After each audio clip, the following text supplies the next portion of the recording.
हिंदू धर्म के भगवान लोग ही औरतों की इज्जत नहीं करते तो उनके मानने वाले लोग क्या खाक इज्जत करेंगे। परशुराम ब्राह्मण लोगों का और उनकी चाटने वालों का देवता और मिस्टर विष्णु का अवतार। परशुराम ने अपनी माँ का सर कुल्हाड़ी से उड़ा दिया था। कृष्णा ये तो खुद औरतों को छेड़ता था, उनके कपड़े नहाते समय लेके भाग जाया करता था और उनकी मटकियाँ फोड़ के उनको मानसिक कष्ट देता था।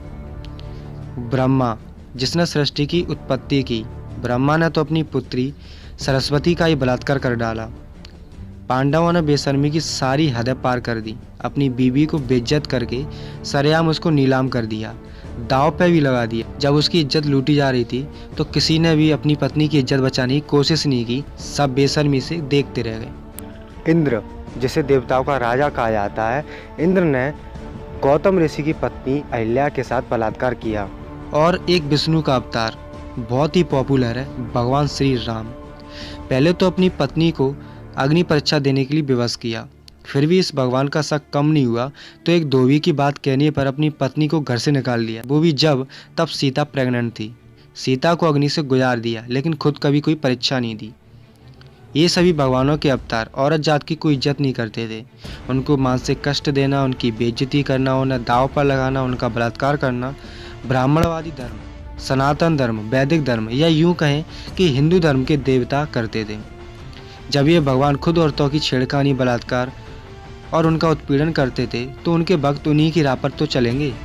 इसलिए आज देखिए देश में औरतों पर कितने अत्याचार बढ़ चुके हैं। ये सब इन अवतारी भगवानों की ही देन है।